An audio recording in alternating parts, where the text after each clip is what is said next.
다 같이 일어나셔서 주악에 맞춤 묵상 기도하심으로 8월 마지막 주 예배를 드리겠습니다.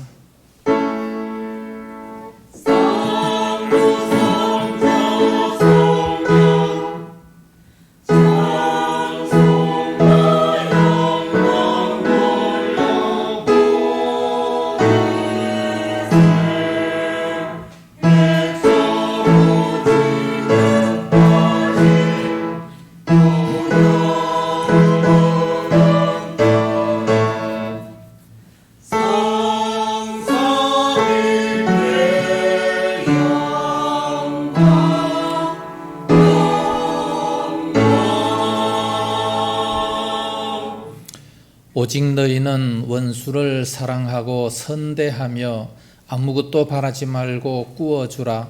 그리하면 너희 상이 클 것이요 또 지극히 높으신 이의 아들이 되리니 그는 은혜를 모르는 자와 악한 자에게도 인자하시니라. 너희 아버지의 자비로우신 같이 너희도 자비로운 자가 되라. 아멘. 거룩하신 아버지 감사합니다. 오늘 저희들 주예전에 찾아 나와 머리 숙여 예배 드릴 수 있도록 은혜를 주옵시니 참으로 감사합니다. 우리가 예배를 드리며 말씀을 들으며 날마다 우리 하나님의 성품을 닮아갈 수 있도록 인도하여 주시옵소서. 참으로 너희 아버지의 자비로움 같이 너희도 자비로우라고 말씀하셨고 하나님의 거룩하신 같이 우리도 거룩하라고 말씀하셨나이다. 세상과 구별되며 살고 이웃을 내 몸처럼 사랑하며 사는 저희들 되게 하여 주시옵소서. 오늘 또 예배를 드리면서 마음속에 큰 감동이 임하게 하여 주시옵소서. 함께하지 못한 성도들 어디가 있든지 지켜주시옵시고 은혜로 사랑으로 함께하여 주시옵소서. 예배의 시종을 주 예수님에 의탁하며 예수님 이름으로 기원하옵나이다. 아멘. 찬송가 38장 부릅니다.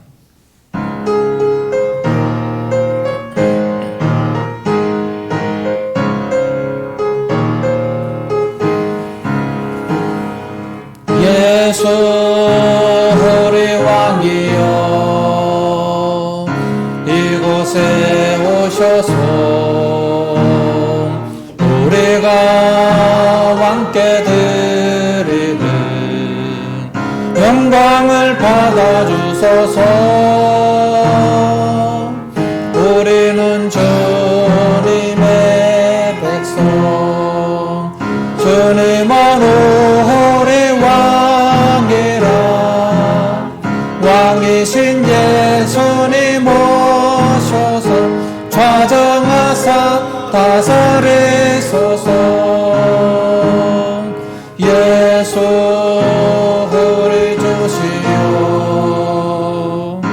이곳에 오셔서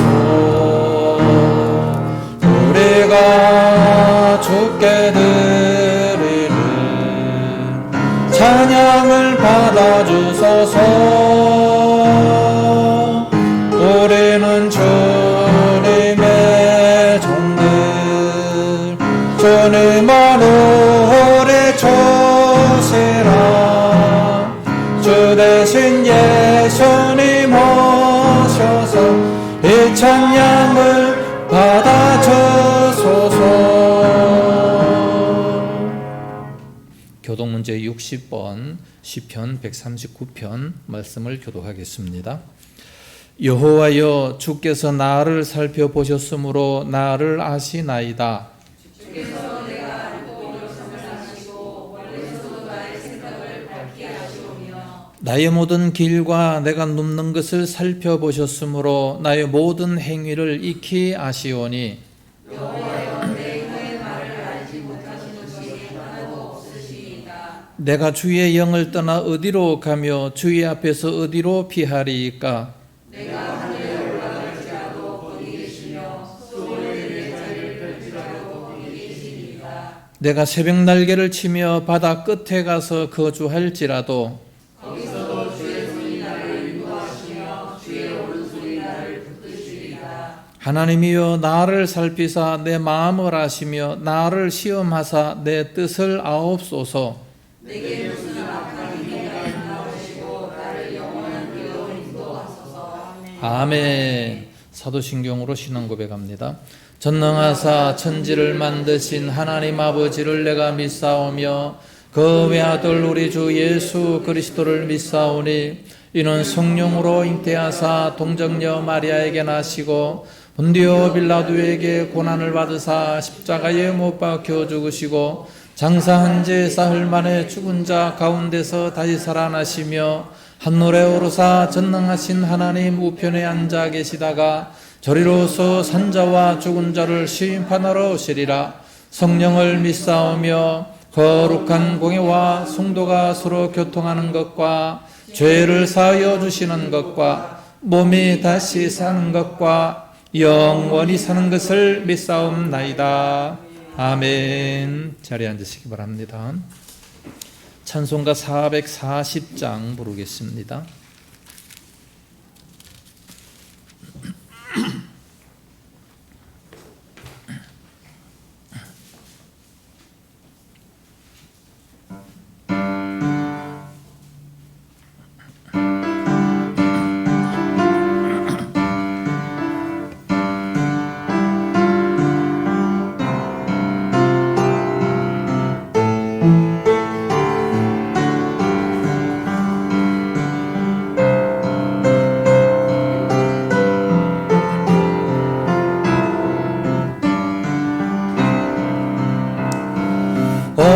어디든지 예수 나를 이끌면 어디든지 예수 함께 가려니 예수 함께 하니 가면 나오고 예수님과 동행하면 겁없네. 어디를 가든지 겁낼 것 없네. 어디든지 예수 함께 가려네. 세상 친구 모두 나를 떠나도 주와 동행하면 외로움 없겠네. 가는 길이 위태하고 험해도 어디든지 예수 함께 가려네. 어디를 가든지 겁낼 것 없네. 어디든지 예수 함께 가려네. 어두운 그늘 나를 헤워 살 때에 주가 함께 계심 믿고 자려네. 죽은 후에 천국에서 깨어나 예수 함께 길이 살리라. 어디를 가든지 겁낼 것 없네. 어디든지 예수 함께 가려네. 이 시간 다 같이 기도하실 때에 박금희 집사님 대표로 기도 인도하시겠습니다.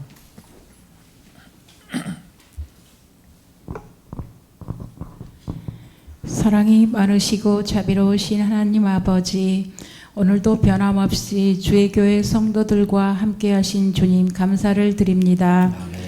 이 시간 예배 속에서 더 성숙하게 하시고 주의 영광이 이 자리에 임할 때 반석 같은 마음과 귀한 시간 되게 하시옵소서.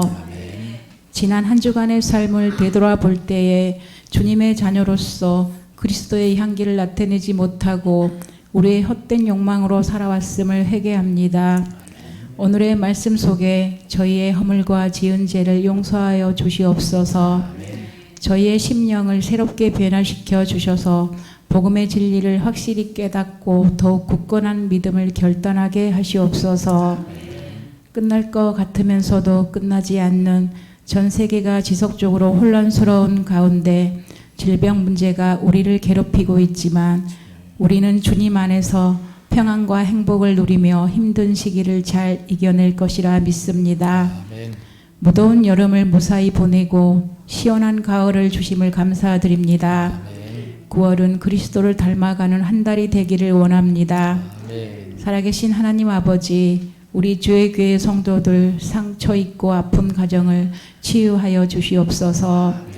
아직도 주님을 알지 못하는 이들에게 삶의 의미와 목적을 발견하는 희망이 되게 하여 주시옵소서.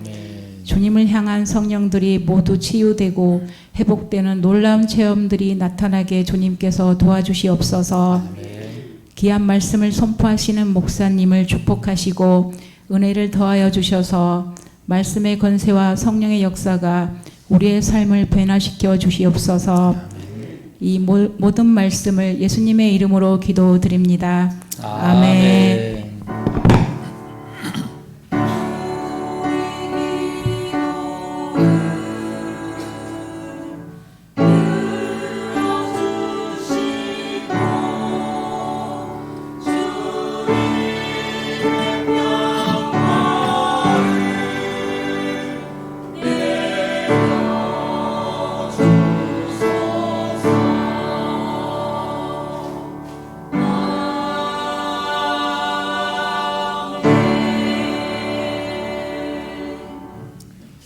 하나님 말씀을 보겠습니다.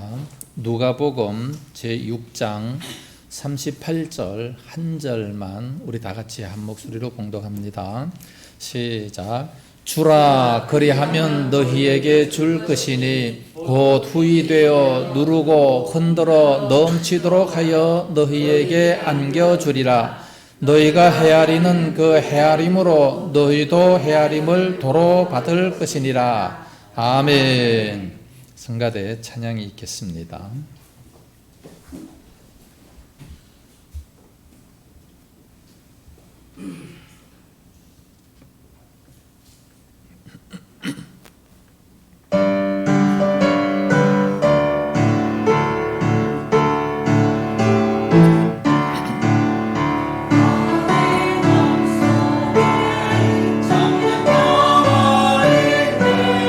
주 예수가 주신 것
할렐루야.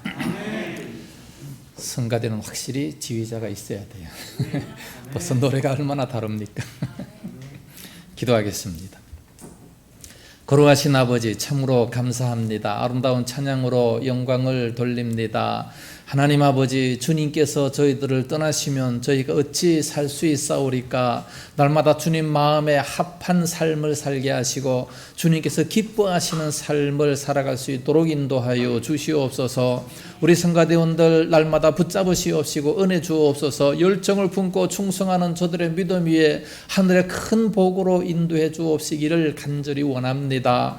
귀한 시간도 말씀을 들을 때 큰 은혜가 임하게 하여 주시옵소서. 예수님 이름으로 기도드리옵나이다. 아멘.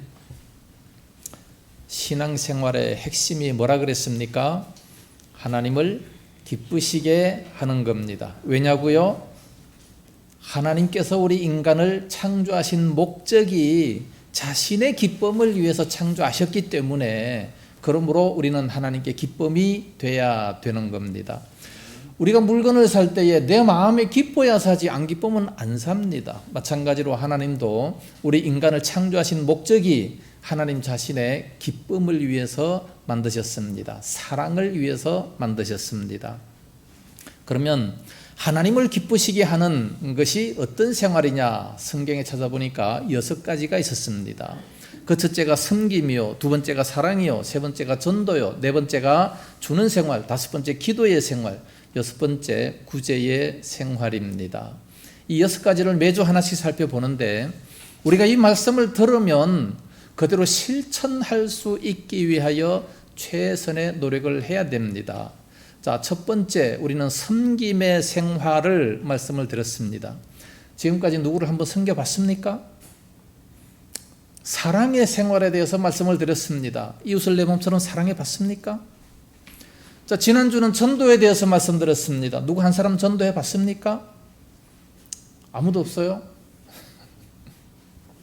어떤 목사님이 어떤 교회에 새로 부임을 해갔습니다. 첫날 설교를 사랑에 대해서 설교를 했습니다. 막 열을 품으며 열심히 설교를 했어요. 그 다음 주에 또 똑같은 설교를 해요. 아무래도 교인들이 생각하기에 좀 이상하다. 목사님이 설교 준비를 안 했나? 그 세 번째 주에 또 똑같은 사랑에 대해서 설교를 하시는 겁니다. 그래서 장로님들은 모여가지고 목사님에게 찾아왔어요. 목사님, 설교 준비가 그게 답니까? 왜 그 얘기만 하세요? 목사님이 뭐라 그랬습니까? 순종하지 않는 설교가 무슨 소용이 있겠습니까? 그 말씀에 순종할 때까지 나는 계속해서 이 말씀을 드릴 겁니다. 그 다 순종하고 나면 그 이후에 다른 설교를 준비하겠습니다. 우리도 그래야 될까요? 하나님 말씀을 들으면 그대로 순종해야 됩니다. 자, 오늘은 네 번째로 주는 생활입니다. 주는 생활, 예수님께서 말씀하셨습니다. 오늘 본문에 누가복음 6장 38절에 주라 그리하면 너희에게 줄 것이니 곧 후히 되어 누르고 흔들어 넘치도록 하여 너희에게 안겨주리라. 줘야, 우리가 다른 사람들에게 줘야, 그래야 주님께서도 주신다고 말씀을 합니다. 우리가 안 주면 주님께서도 안 주시겠다는 거죠. 이런 역설의 말씀이 성경에 대단히 많이 있습니다.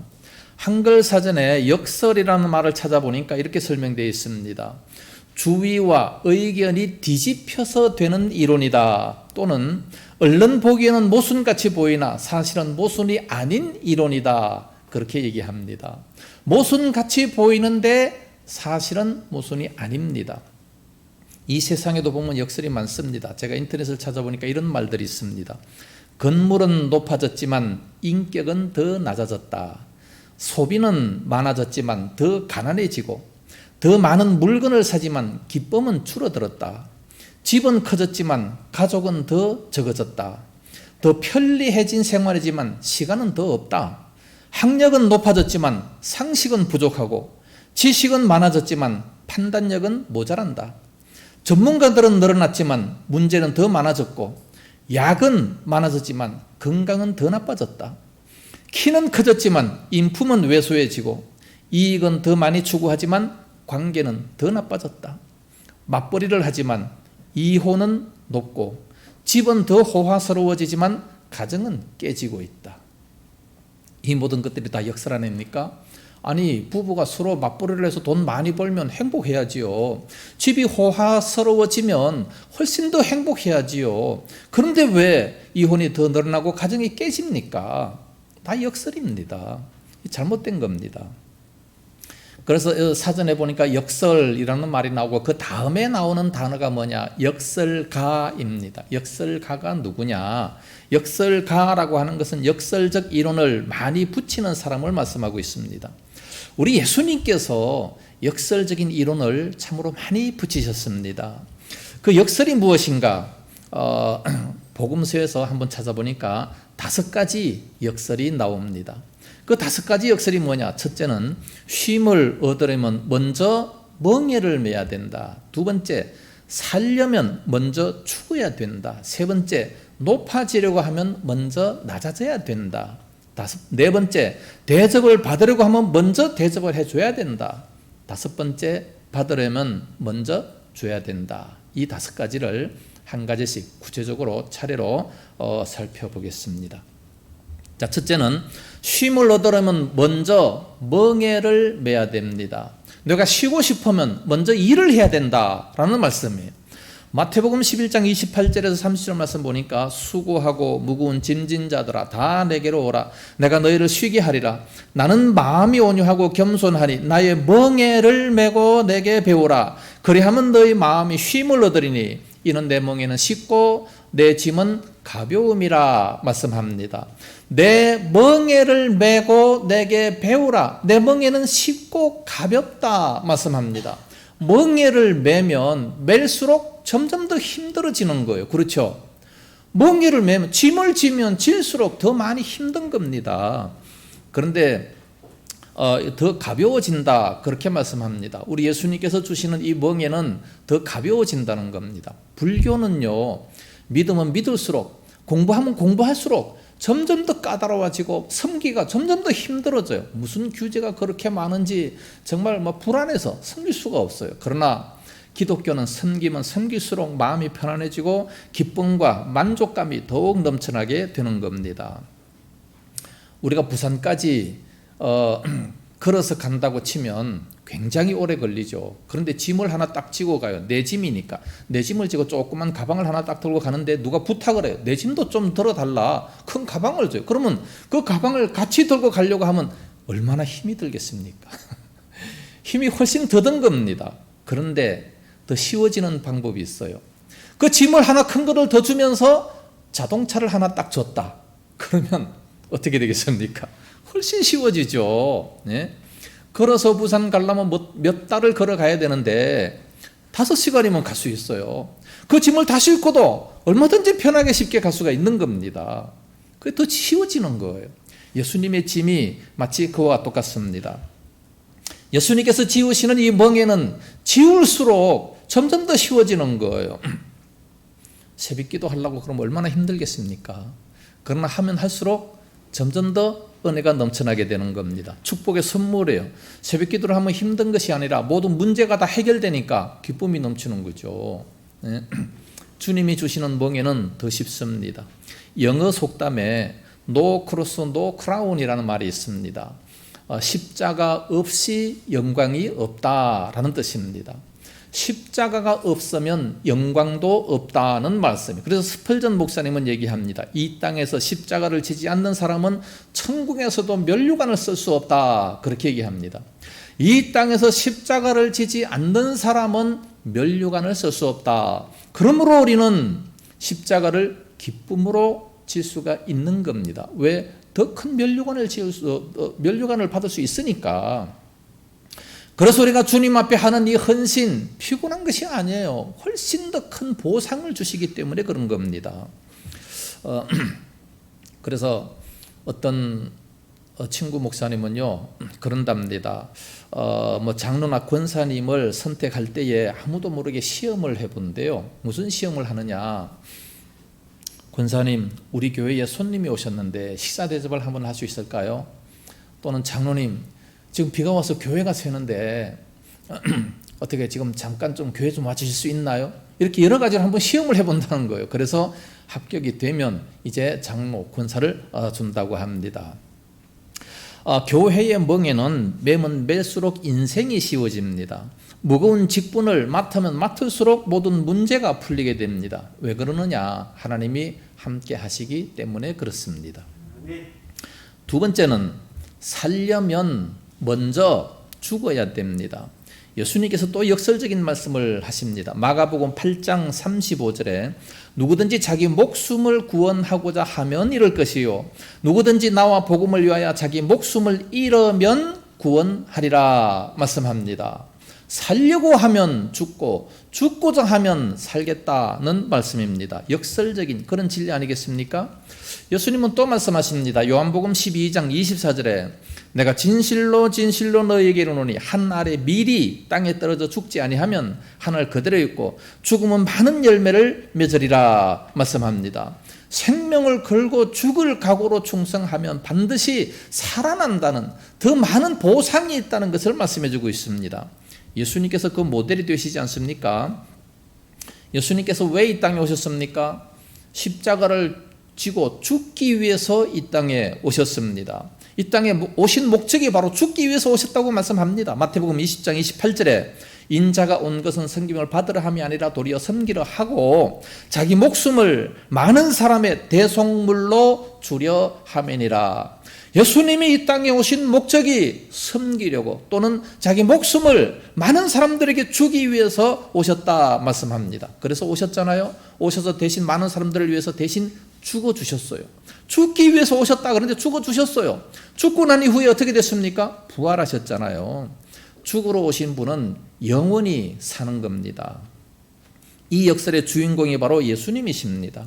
예수님께서는 우리들에게 모든 것의 본을 보여주셨어요. 우리들도 예수님을 본받아 죽고자 원하면 하나님이 영원히 살려주십니다.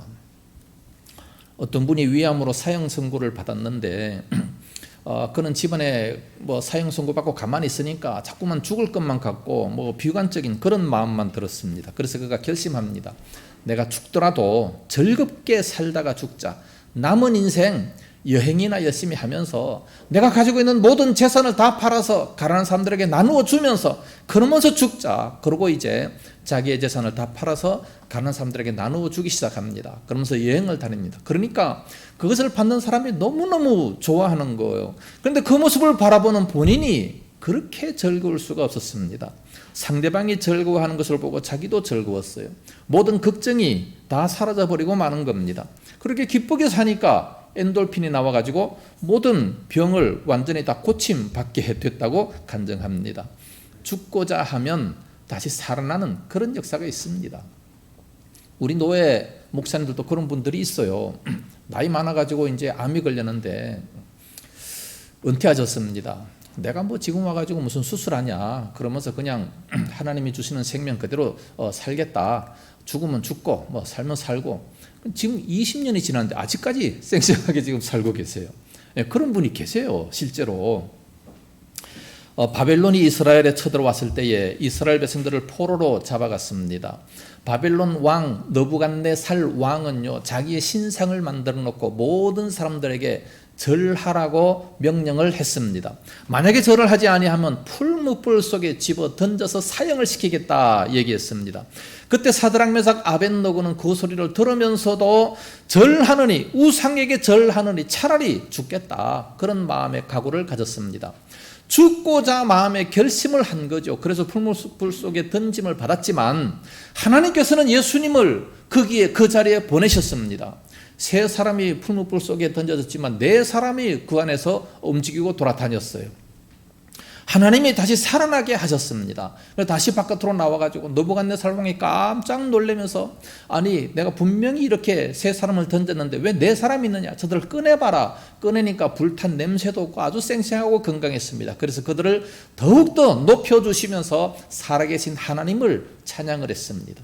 사드락 메삭 아벳느고뿐입니까? 다니엘도 그렇게 했습니다. 많은 사람들이 다니엘을 시기해서 한 달 동안 아무에게도 기도하지 못하게 하고 아무 신에게도 기도하지 못하게 하고 오직 자기 왕에게만 기도하게 했습니다. 그 모든 사실을 다 알고도 만약에 다른 신에게 기도하면 사자굴 속에 던져 넣겠다. 그런 명령이 있음에도 불구하고 다니엘은 문을 활짝 열어놓고 똑같이 기도했어요. 그렇게 기도하면 죽는다는 것을 뻔히 알아요. 사자굴 속에 들어가는 거 뻔히 압니다. 그래서 사자굴 속에 들어가지 않습니까? 들어갔지만 하나님께서 사자의 입을 다 봉해버리고 말았습니다. 이미 천사를 보내서 그렇게 사자를 꼼짝 못하도록 만들었습니다.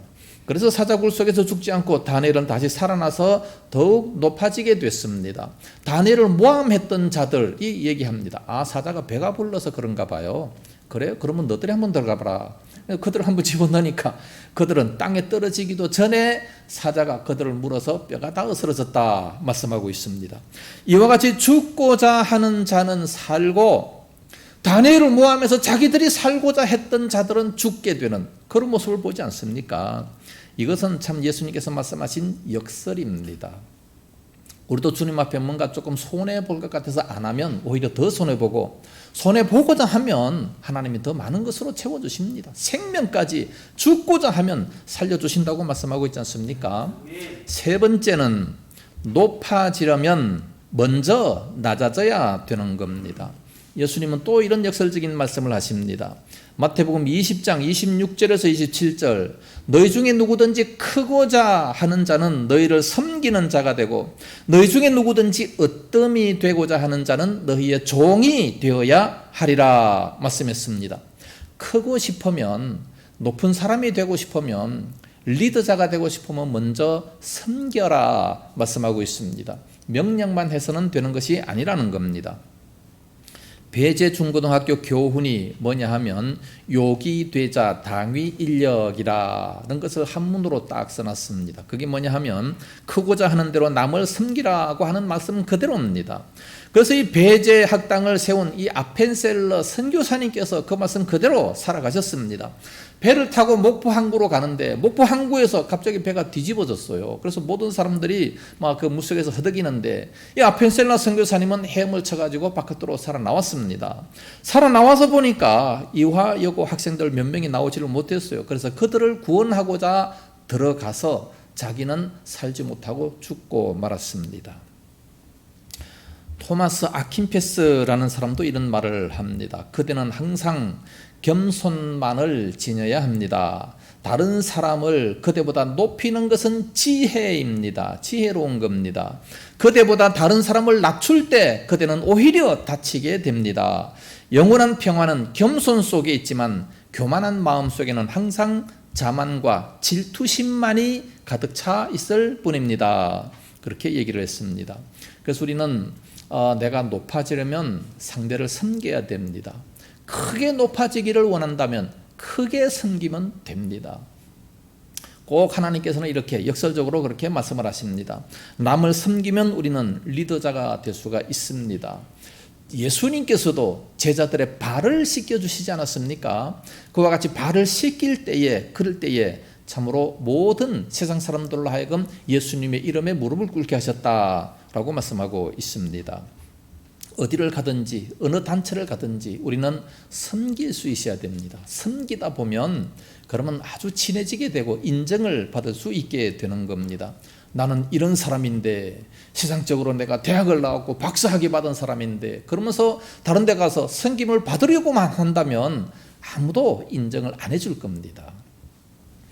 구본옥 목사님이라고 계십니다. 부흥사 목사님인데 이분의 설교 제목은 항상 종노릇을 잘해야 하나님이 축복한다는 그런 제목입니다.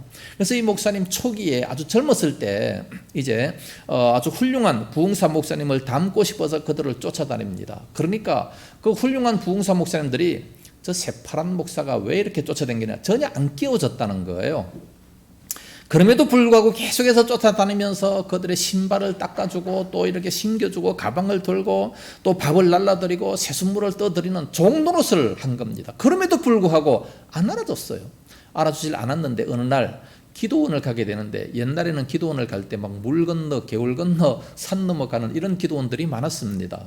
저도 강도사 고시 보러 갈 때 물 개울 건너서 그러고 막 한 이런 기억이 납니다.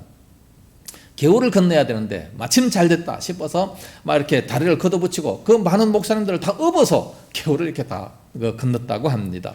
한 번씩 다 업어서 그렇게 건넜더니 그때부터 비로소 인정을 해주더라는 거예요. 그래서 그 참 큰 목사님들 그 앞에서 낄 수가 있었고 위대한 목사님들과 같이 모임을 지낼 수가 있었다, 그렇게 간증을 합니다. 이와 같이 우리가 섬김을 잘하면, 종노릇을 잘하면 자기도 그렇게 될 수가 있다는 거지요. 그래서 머리가 되려면 꼬리가 되어야 하고 어뜸이 되고자 하면 종이 되어야 한다. 예수님의 그 말씀은 역설적인 진리입니다. 우리가 반드시 이 세상에서 그렇게 살아갈 수 있어야 됩니다. 네 번째, 대접을 받으려면 먼저 대접을 해주어야 됩니다. 대접을 받고자만 원해서는 안 되는 거죠. 먼저 해야, 그래야 자기도 대접을 받을 수 있다는 겁니다. 예수님께서 이런 말씀을 하셨습니다. 마태복음 7장 12절에 그러므로 무엇이든지 남에게 대접을 받고자 하는 대로 너희도 남을 대접하라. 이것이 율법이요 선지자니라. 이 성경이요 율법이요 또는 선지자, 하나님의 말씀을 전하는 모든 말씀이 다 그렇다는 겁니다. 대접을 받고자 하는 대로 너희가 먼저 남을 대접해라, 그렇게 말씀하고 있습니다. 그래서 대접을 받고 싶으면 내가 먼저 대접을 해줄 수 있는 그런 모습이 되어야 됩니다.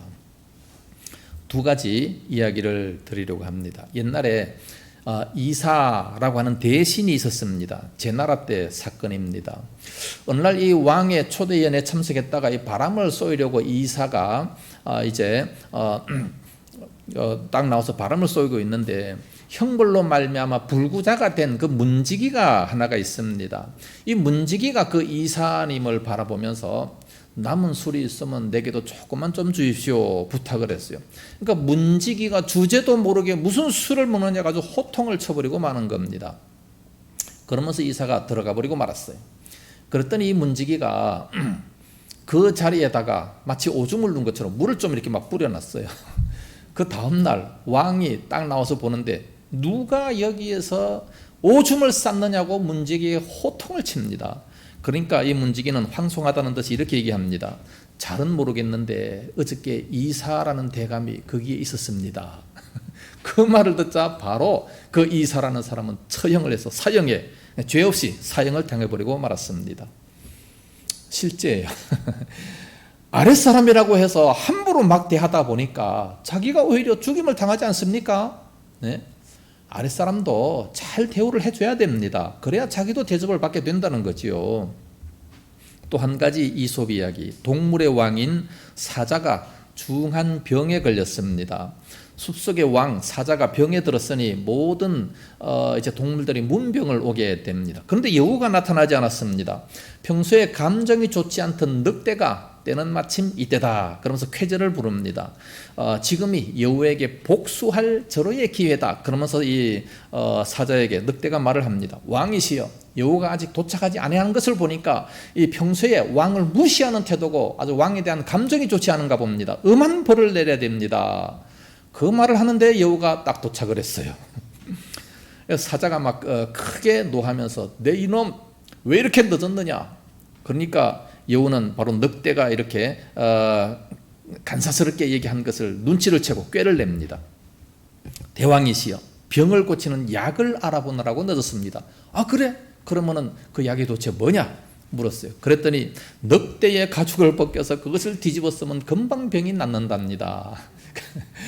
그러니까 코앞에 있던 그 늑대를 바로 잡아다가 그냥 그 가죽을 뒤집어 썼다는 이솝 이야기입니다.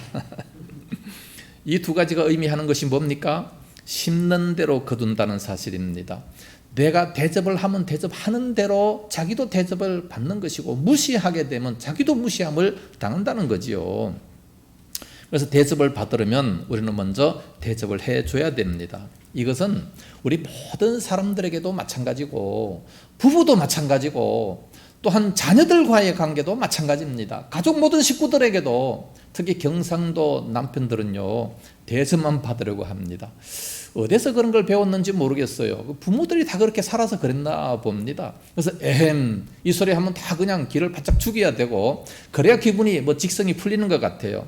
조금 잘못하면 막 큰 소리를 쳐야 그래서 순종하는 그런 모습을 보면서 마음속에 쾌재를 누리는 겁니다.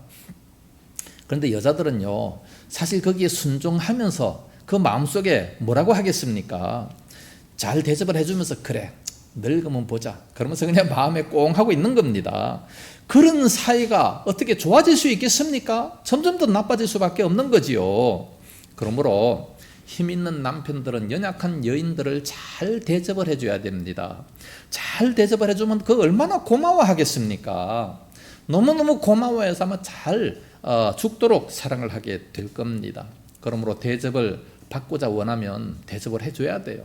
이것은 가장 가까운 부부가 먼저 실천을 해야 됩니다. 그리고 자녀들에게, 그리고 이웃들에게, 직장에 가서도 그렇게 반드시 그렇게 내가 먼저 종노릇을 한번 해보세요. 그럼 어디를 가도 대우를 받고 인정을 받습니다. 우리가 예절이 바르면요, 어디를 가도 은혜를 받습니다. 은혜를 받지 못하는 사람은 어디를 가도 교만한 사람이에요. 대접만 받고자 원하는 이런 사람들은 어디를 가도 은혜를 못 받습니다. 마지막 5번째, 받으려고 하면 먼저 주어야 됩니다. 그래서 오늘 본문에 예수님께서 그렇게 말씀하지 않았습니까? 누가복음 6장 38절에 주라 그리하면 너희에게 줄 것이니 곧 후히 되어 누르고 흔들어 넘치도록 하여 너희에게 안겨주리라. 누가요? 하나님께서. 우리가 날마다 주면서 살아가는 그런 모습을 하나님이 바라보시면서 그러면서 누르고 후히 되어 누르고 흔들어 넘치도록 해서 안겨주겠다 그렇게 말씀합니다. 사실 남에게 주게 되면 주는 만큼 나에게서 없어지는 겁니다. 그런데 그것이 아니라 오히려 누르고 흔들어 넘치도록 해서 안겨주겠다 말씀합니다. 이게 바로 역설적인 진리입니다. 하나님의 계산법은요, 우리와 완전히 다릅니다. 주면 더 많이 생기는 것이고 오병이어 같은 것도 한번 바라보세요. 그 도시락 하나를 주니까 그러니까 5,000명이나 먹고 12광주리가 남게 되는 그런 역사가 있지 않습니까? 이게 바로 하나님의 계산법이에요. 인간의 생각대로 내 생각대로 그렇게 하지 말고 11조를 내면 이만큼 손해가 되는데 11조가 크니까 하지 말아야지. 이런 사람들은 오히려 그만큼 더 손해가 되는 겁니다. 그러나 주라 그리하면 차고 흔들어 넘치도록 해서 오히려 주겠다 말씀합니다. 이 역설적인 진리는 하나님의 주려고 하는 그 자에게 줄 수 있는 능력을 베풀어 주시는 겁니다. 안 주려고 하면 얼마든지 안 줄 수 있는 핑계가 생깁니다. 그러나 주려고 하면 줄 수 있는 능력을 다 채워 주셔요. 그러니까 그 마음이 중요한 겁니다. 솔로몬은 잠언서 11장 24절에 이렇게 말씀합니다. 흩어 구제하여도 더욱 부하게 되는 일이 있나니 과도히 아껴도 가난하게 될 뿐이니라. 구제를 좋아하는 자는 풍족하여질 것이요 남을 윤택하게 하는 자는 자기도 윤택하여지리라 말씀합니다. 구제하는데도 불구하고 점점 더 부하게 되는 일이 있나니 어떤 사람은 과도히 아끼는데도 불구하고 점점 더 가난하게 된다 말씀합니다. 과도히 아끼면서 계속해서 자기만 위해서 쓰는데 점점 더 강해지게 되는 거예요. 그런데 자꾸만 흩어서 구제하고 막 베풀어 주는데 점점 더 부하게 된다 말씀합니다. 이게 바로 역설적인 진리 아니겠습니까? 작년에 우리가 그 다니엘 기도의 그 강사의 얘기를 우리가 많이 듣지 않습니까? 선교비를 그렇게 많이 내는 사람, 아니 그렇게 생활비 절반 이상을 다 선교비로 내는데 도대체 뭐 먹고 살란 말이요. 근데 11조가 점점 더 늘어나요. 대기업이 되지 않습니까? 급작스럽게. 하나님께서 그렇게 하신 겁니다. 그렇게 복을 주시는 거죠. 그러므로 구제를 좋아하는 자는 오히려 풍족하게 된다 말씀합니다. 먼저 주라는 거예요. 주면 하나님께서 그것이 종자가 되어서 씨가 되어서 마중물이 되어서 더 많은 것으로 채워주시겠다 그렇게 말씀을 합니다. 이동명의 멋진 사람 107인 이야기라는 책이 있는데 거기에 이런 이야기가 등장합니다. 한 사람은 이 좌석 버스에 앉아서 가는데 어떤 몸이 깡 마르고 얼굴에 막 칼자국이 있어가지고 어쩐지 분위기가 험악한 그런 남자가 떡 탑니다. 타자마자 이런 소리를 합니다. 선생님들, 사모님들 소란스럽게 해드려서 죄송합니다. 저는 소매치기 전과 팔범입니다. 남의 물건을 훔쳐서 평생 절반을 감방에서 보낸 불쌍한 인간입니다. 이제 여러 선생님들, 사모님들 앞에서 더 이상 소매치기를 하지 않고 선량한 시민의 한 사람으로 살아갈 것을 약속드리면서 평소 여러 선생님, 사모님들이 소매치기를 당하지 않기 위해서 어떤 주의를 기울여야 하는지에 대해서 몇 가지 말씀을 드리고자 합니다. 그러니까 사람들이 깜짝 놀라서 다 귀를 기울입니다. 첫째로 사모님들, 이렇게 어깨에 둘러매고 다니시는 핸드백은 이미 반쯤 저희들의 것입니다. 반드시 한 손으로 잡고 감싸 안으셔야 합니다. 돈이나 수표를 따로 넣은 지갑도 대부분의 경우 백을 열면 바로 꺼내 쓰기 편하도록 앞에 넣고 계신데 그것도 참으로 위험합니다. 다소 불편하시더라도 가운데 깊숙한 곳에 넣어 두십시오. 둘째로 선생님들 바지 뒤쪽 호주머니에 지갑을 넣고 다니시는 것은 절대 금물입니다. 그 지갑은 바로 저희들의 것입니다. 위쪽 안주머니 안에 넣고 다니십시오. 그리고 지갑 넣은 그 안주머니에는 반드시 동전을 3개를 넣고 다니십시오. 양복 주머니 아래쪽 1cm 부분 가로 째는 것은 소매치기의 가장 기본 전문입니다. 전문적인 기술입니다. 그러면서 이제 자기가 동전 3개를 땡그랑 땡그랑 땡그랑 이렇게 떨어뜨리면서 시범을 보여줘요. 자, 이 속에다가 이렇게 집어넣는데 만약에 이렇게 딱 자르면 동전이 뚝 떨어지기 때문에 땡그랑 땡그랑 이런 소리가 나게 됩니다. 그러면 바로 소매치기를 잡을 수 있다는 그런 얘기입니다. 그러면서 이렇게 아주 정말 동전까지 준비해 가면서 시범까지 보이는 그런 성실성을 보여주게 됩니다.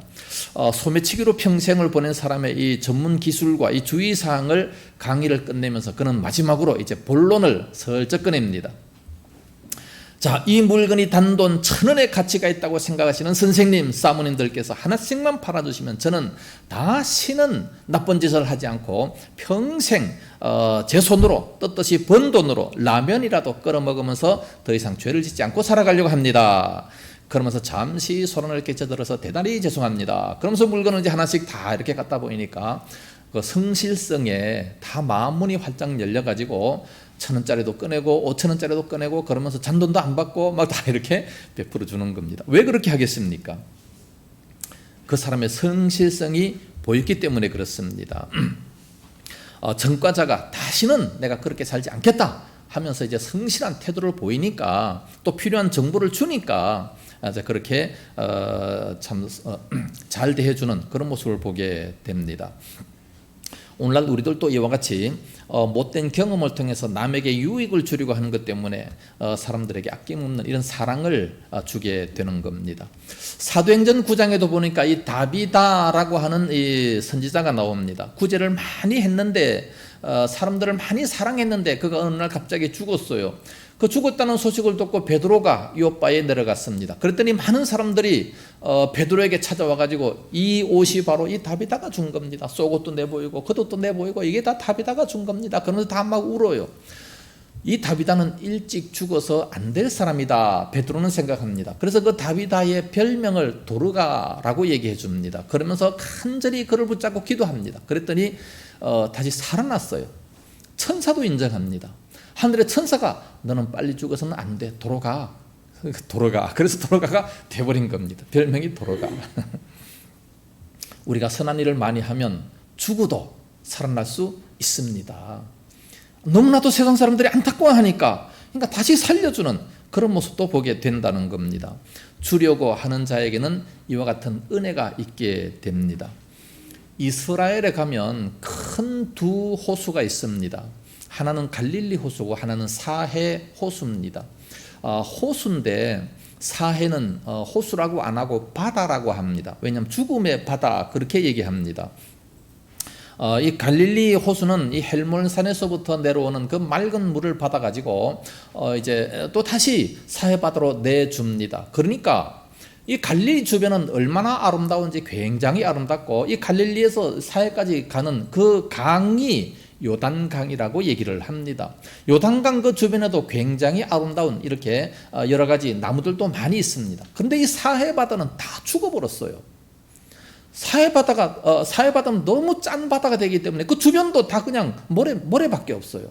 그 주변도 다 모래고 사해 바다도 다 죽고, 그래서 그 사해 바다에서 만약에 배를 띄웠다면 반드시 꺼내가지고 그 밑에 페인트 칠을 다시 해야 된다고 합니다. 안 그러면 다 사가버리기 때문에.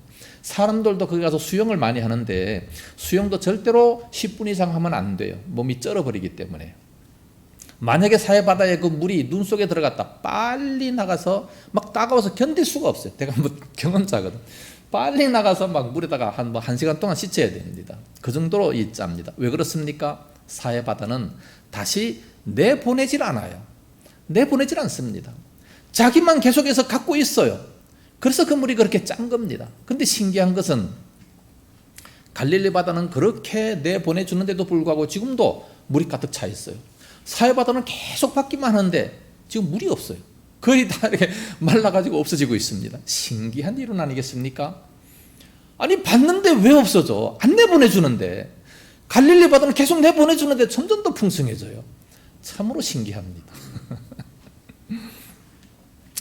우리는 자꾸 남에게 주려고 힘써야 됩니다. 주려고 힘쓰다 보면 우리가 점점 더 윤택해진다라고 말씀하고 있습니다. 이 세상에서 가장 존경을 많이 받는 사람이 누구겠습니까? 예수님이죠. 왜 그렇습니까? 우리들에게 가장 많은 것을 줬기 때문에 그렇습니다. 이 세상에서 가장 많은 것을 우리들에게 주셨어요. 생명도 주시고 엄청난 소망도 주시고 뭐 풍부한 부여도 주시고 영원한 생명까지 다 주셨습니다. 그래서 예수님께서는 가장 많은 존경과 가장 많은 사랑을 받고 있습니다. 그래서 그를 위해서 생명을 걸 수 있는 사람이 온 인류에 수십억 명이 되고 참 수십억 명이 지금도 믿고 있습니다. 주려고 하면 그렇게 복을 받게 되는 겁니다.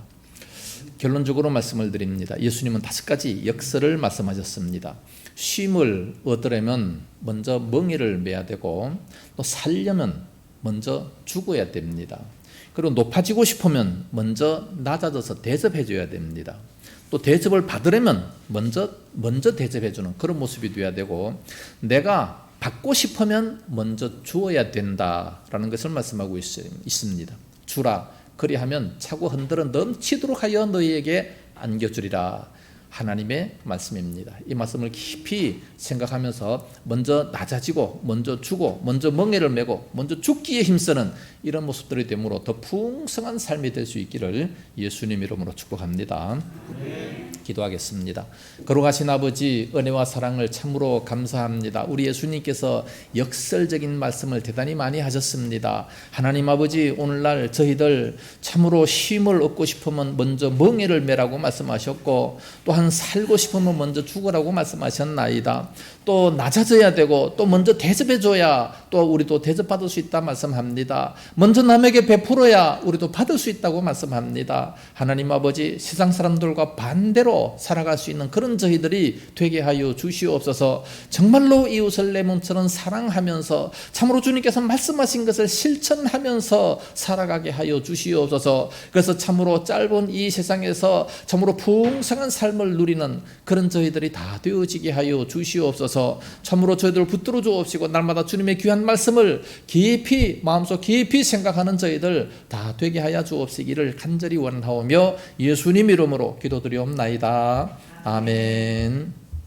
찬송가 439장 부르시면서 준비하신 헌물을 하나님께 드립니다.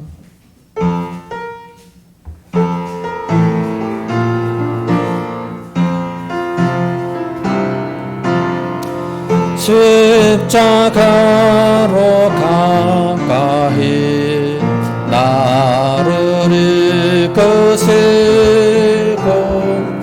거기 흘린 보혈로 정케 하옵소서.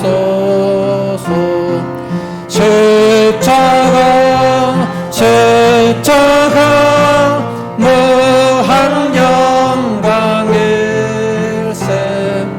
요단강을 건너루 영원한 세건네 십자가에 가까이 내가 떨고 섰네 거기 있는 새벽별 내게 비추시네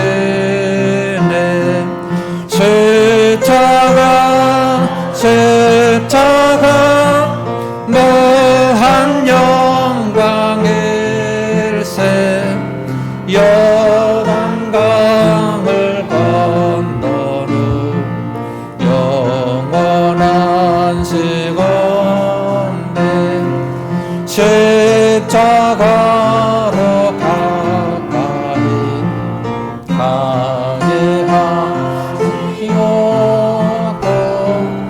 범서받은 고생도 알게 하옵소서.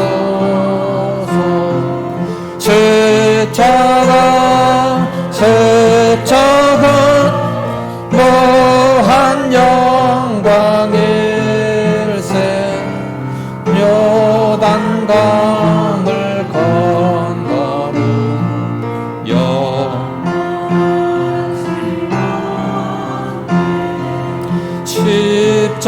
십자가에 가까이 의지하고소서.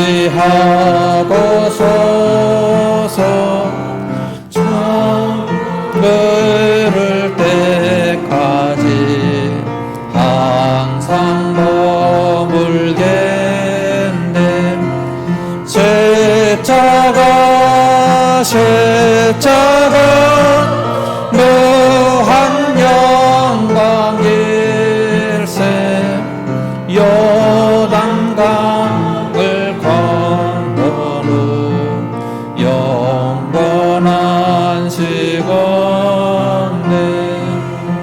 아멘. 11조 감사 선교 건축 주정헌금을 드렸습니다. 기도하겠습니다. 거룩하신 우리 아버지, 은혜와 사랑 참으로 감사합니다. 귀한 시간 저희들의 온 몸과 마음과 모든 정성을 다 주님 앞에 드리며 또 이렇게 소중한 물질도 드릴 수 있도록 은혜를 주옵시니 감사합니다. 이 물질 하나님 아버지 쓰이는 곳마다 아버지 영광이 충만케 드러날 수 있도록 인도하여 주시옵소서. 11조 드리는 그 손길이 있습니다. 말씀에 약속하신 대로 하늘문을 활짝 열어주시고 하늘의 아름다운 보물 창고로 이 땅 위에 쏟아부어 주시옵시기 원합니다. 그래서 많은 사람들에게 베풀지언정 구워받지 않게 하시고 머리가 될지언정 꼬리가 되지 않는 그런 복이 임하게 하여 주시옵소서. 11조가 점점 늘어날 수 있도록 사업의 복도 다하여 주옵시기를 간절히 원합니다. 그 가정의 악한 그 일절 틈타지 못하도록 항상 지키시고 복을 내려 주옵시기를 간절히 원합니다. 또 은혜에 감사해서 감사의물을 드리는 그 모든 손길들마다 지켜주시옵시고 아버지여 그 가정에 항상 하나님의 복이 임하게 하시고 더욱더 건강의 복을 대주시옵기를 간절히 원합니다. 물질에 필요한 복도 넘칠 수 있도록 인도하여 주시옵소서. 선교 헌금 건축 헌금도 드립니다. 그들의 가정도 아름답게 세워지게 하시고 구제를 좋아하는 자마다 풍조해질 것이라 말씀하신 대로 항상 풍성한 삶을 누릴 수 있도록 인도하여 주시옵소서. 주정 헌금도 드립니다. 하나님 아버지 꽃으로 이 강단 아름답게 장식한 그 모든 손길 다 갚아 주시옵시고 저들의 가정의 식탁도 풍요롭게 하시고 항상 건강의 복도 다하여 주시옵시며 하나님 보실 때 참으로 아름다운 삶, 하나님께서 기뻐하시는 삶을 살아갈 수 있도록 인도하여 주시옵소서. 참으로 온 성도들 날마다 붙잡아 주실 줄로 믿사옵고 감사드리며 예수님 이름으로 축복하며 기도드리옵나이다. 아멘. 교회 소식 알려드리겠습니다. 김동희 목사와 사모가 코로나 백신 2차로 아스트라제네카를 지난 수요일에 맞았습니다. 아무 이상도 없고 아주 건강합니다. 오늘 우리 모두들도 할 수 있는 대로 모두가 다 맞아주시기를 바랍니다. 그래야 사회생활하는데 지장이 없기 때문에 그렇습니다. 김영선 지사님 부친께서 위암으로 31일 날 고덕 경희대 병원에서 수술을 한다고 합니다. 기도 많이 해주셔서 잘 될 수 있기 위해서 기도해 주시기를 바랍니다. 강남 시차례가 31일 화요일 11시에 우리 주의 교회에서 모이게 됩니다. 목사님들이 한 10서너 정도 이렇게 오시게 되는데 혹시 봉사하실 분이 계시면 10시까지 오셔서 다가도 준비하고 또 차량 안내도 해야 되기 때문에 10시까지 오시면 대단히 감사하겠습니다. 코로나 사회적 거리두기가 서울은 다음 주까지 4단계라고 합니다. 또 다음에 또 어떻게 발표할는지 모르겠지만 빨리 사라지기 위해서 기도하시고 또 방역수칙도 잘 지켜주시기 바랍니다. 마스크 잘 쓰시고 손도 잘 씻어주시면 대단히 감사하겠습니다. 이제 서로 인사하시기 바랍니다. 옆자리 인사하시고 안녕하세요. 우리 교회 참 잘 오셨습니다. 한 주간도 복 받으세요. 서로 축복하시기 바랍니다. 나오지 못하신 분들에게도 전화라도 해주시고 기도 많이 해주시기를 바랍니다. 이제 다 같이 일어나셔서 주기도송 부르고 축도함으로 예배를 마치도록 하겠습니다.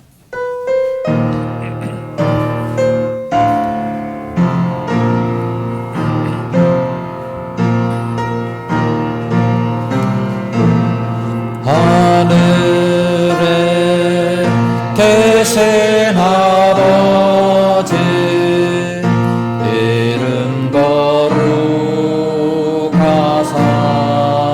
거룩하사 주님 나라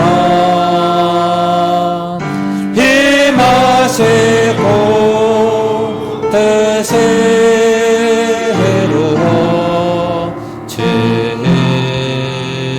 이루어지다 일용할 양식 주시고 우리들의 큰 죄 다 용서하옵시고 또 시험에 들게 마시고 악에서 구원하소서 내게 주의 나라 주의 권세 주의 영광 영원히